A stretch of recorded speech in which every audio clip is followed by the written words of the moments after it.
سلام به همه همراهان عزیز کانال اسرار تاریخی. با یکی دیگه از مجموعه ویدیوهای کمیاب دوران پهلوی در خدمت شما هستیم. در این ویدیو کمیاب و خیلی مهم شما قسمت دوم مصاحبه شاهنشاه با خبرنگار آمریکایی رو میشنوید. در این ویدیو بین خبرنگار و شاهنشاه درباره موارد خیلی مهمی مثل اسرائیل و فلسطین و نقش سازمان‌های اطلاعاتی و قذافی و ساواک و دانشجویان آمریکایی‌ها و شاه و اشرف پهلوی صحبت میشه. و پیشنهاد میکنم قسمت اول این ویدیو رو که صحبت‌های شاهنشاه در مورد آمریکایی‌هاست که باعث خشم اونا شد رو به هیچ عنوان از دست ندید. اگر علاقه داشتید این ویدیو رو هم ببینید، لینکش رو هم در توضیحات ویدیو هم در پایان این ویدیو برای دسترسی شما قرار میدیم. بریم که با هم این صحبت‌های خیلی مهم رو بشنویم. قبل از اینکه بریم این ویدیو خیلی مهم رو ببینیم، اگر هنوز عضو کانال ما نیستید، از پایین همین صفحه همین الان عضو کانال ما بشید و حتما زنگوله کانال رو بزنید تا اولین نفری باشید که از ویدیوهای ما باخبر میشید.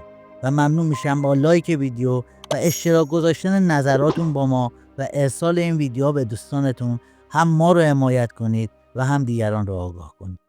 Of Iran savors the power and the worldwide attention his oil has brought him. Unlike most autocratic leaders, as his ambition and his military muscle have grown, so is his willingness to talk to foreign reporters. 60 Minutes made its yearly pilgrimage to the Shah's palace in Tehran to canvass the royal views on assorted topics, among them our presidential election. He clearly favors Ford, though he will not say so publicly. He thinks Carter fails to fully comprehend Iran's role in the defense of American interests. On the Middle East, the Shah is committed to a secure state of Israel, but he insists the Israelis must give back the Arab lands they conquered in 1967, and he believes the Jewish lobby in the United States helps breed Israeli intransigence on that matter. In fact, he says American presidents and presidential candidates are too quick to do the bidding of the Jewish lobby. Surely, Your Majesty, you're not telling me that the Jewish lobby in the United States pulls the strings of the presidency? Not entirely, but I think even a little too much, even for Israel interests. You think the Jewish lobby in the United States is too powerful for the interests of Israel? I think so. Sometimes they are disserving the interests of Israel because Explain. they're pushing around too many people. How do you mean pushing around? Well, pressuring, they have many means at their disposal. They are putting up pressure on many, many people. And at the end, I don't think that it will even help Israel. Why, if this is true, why would the President of the United States pay attention to that lobby? They are strong. Strong in what sense? They are controlling many things. Controlling what? Newspapers,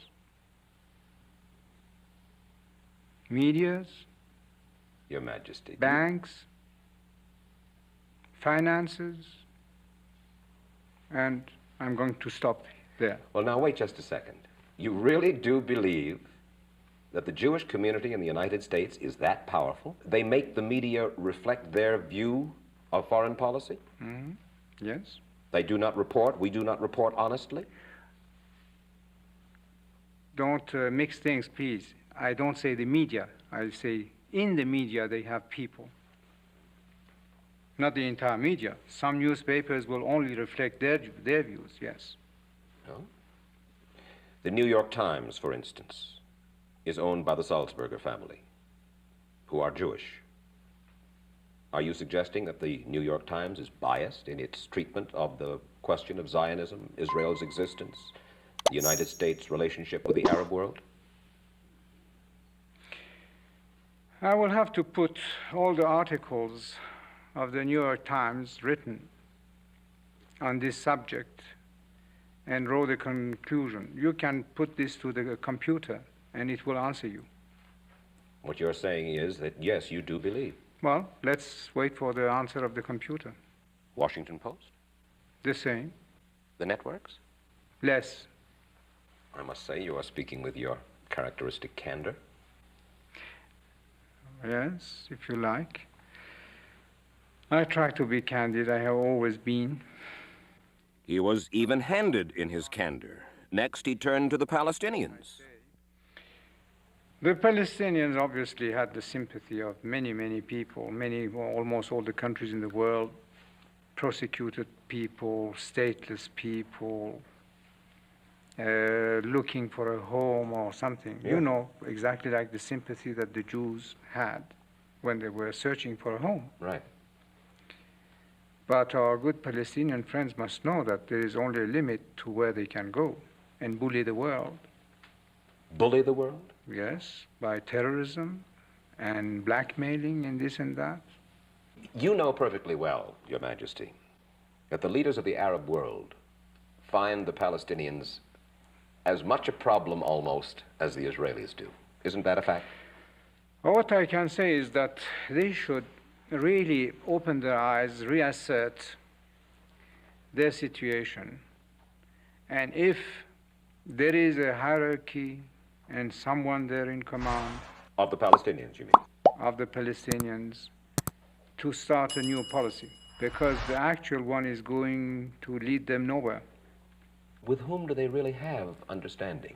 With Assad, with Sadat, with Hussein? That's a very good question.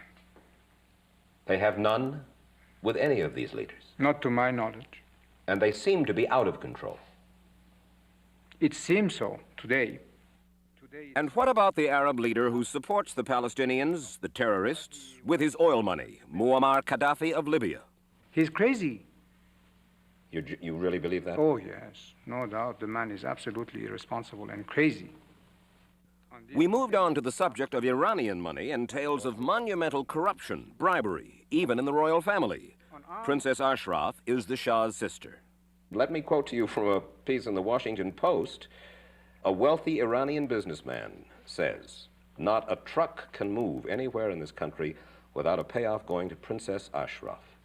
Who is this silly person who can believe that? Why would you imagine this kind of thing would find its way into print? First, you like to print those things. You newspaper people always must be sensational. And You're satisfied it one of your whipping boys today seems to be us in this country.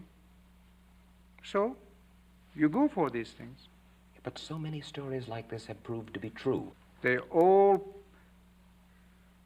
were true except for my country. Grumman was true. Not here. Northrop was true. Not here. How are you so sure? How can you be utterly sure? Because you speak with such assurance that it is not still going on in other arms. The arms I choose. All the systems I choose. There is no need for middlemen. And they're not bribing you. Well, hopefully not. We turn to the Shah's secret police force, his FBI and CIA combined. They are called SAVAK, and they have a reputation for brutality. He acknowledged that he has SAVAK agents on duty in the United States. And they are there for the purpose of checking up on Iranian students. Checking up on anybody who becomes affiliated with circles, organizations hostile to my country, which is the role of any intelligence organization. And they are there with the knowledge and consent of the United States government? I think it is.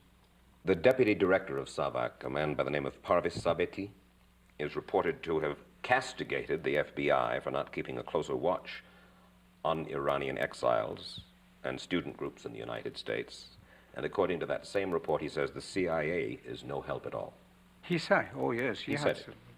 He is also quoted as saying, "We'd better not talk about this, but we are fully aware of the situation of Iranian students abroad, especially those working in international communist activities." So you do have SAVAK agents Well, I hope so. in the United States. I hope everywhere to gather those informations.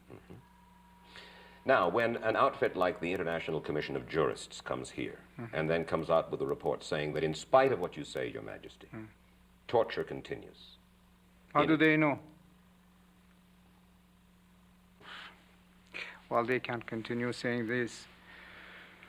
But they have even accused the Great Britain of acting against the human rights. We're talking for the moment about your country. They are putting us in the same category. In other words, you're saying you do what every country does. Sure, If why not? torture is necessary, you torture. Not the torture in the old sense of torturing people, twisting their arms and doing this and that. But there are intelligent ways of questioning now. Well, they talk about psychological and physical torture. Physical, I don't believe. I talked Not anymore. Maybe in the old days, maybe. I talked just today to a man whom I believe, who told about torture. He was tortured? Yes, And you believe that he was tortured? yes. How many years ago? Within, I want to be very careful, not yesterday. Ah, well, maybe.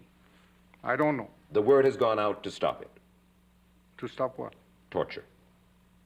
But a long time ago, yes. How long ago?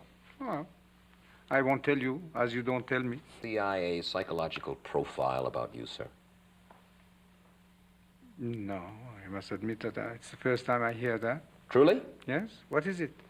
Would you be interested in hearing what the CIA had to say? Yes, why not?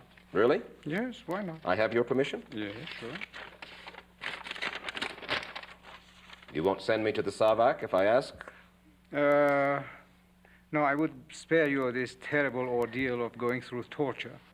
This secret study portrays the Shah as a brilliant but dangerous megalomaniac who is likely to pursue his own aims in disregard of U.S. interests. So how could I be your man, your agent, How do you mean? safeguarding your interests? Well, it says that the Shah is an uncertain ally. His dreams of glory apparently... I know. So you would like me to be your stooge? Do you want me to go on, or shall I forget about this, Your Well, Majesty? some funny points, why not? So he went on to quote to him from the CIA profile. His dreams of glory, it said, apparently exceed his ability to finance them. When his oil revenues run out in an estimated 2 decades, he might use his new military power to seize some neighboring oil fields. Shall I go on, or would you prefer that I stop, sir? Well, the question is that I have now that you mentioned, I have seen that appearing in papers, but I think it's lots of imagination in that. A criticism frequently voiced by American business people here, particularly in the last year or two, is this, Your Majesty. Iran does not pay its bills on time. Goods are delivered, services are rendered, but they have to wait and wait for their money. Surely you don't have cash flow problems, Your Majesty.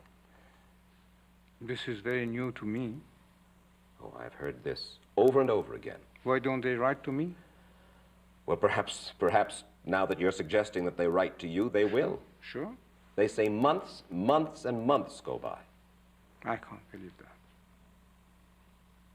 There is no cash flow problem.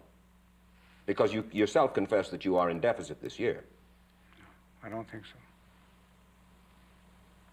I don't think so. But this is worth looking after. And at least for once you're very useful, that through you we can reach these people and say, why don't they write to me? You say, at least for once, you are useful. Why? I'm curious. Why are you willing to sit and answer these questions? Because I like these kind of provocations. It gives me the opportunity of clarifying things that unfortunately are said and not always answered. مرسی که تا انتهای ویدیو همراه ما بودید و ممنون میشم نظر خودتون رو حتما در مورد این مصاحبه شاهنشاه برامون کامنت کنید. راستی ویدیو قبلی ما که درباره تودنی شاه و خبرنگار شبکه CBC است و به هیچ عنوان دست دادید. اگر به تاریخ بدون سانسور علاقه دارید همین الان عضو کانال ما بشید و زنگوله کانال رو بزنید تا ویدیوهای مهم بعدی رو به هیچ عنوان دست ندید.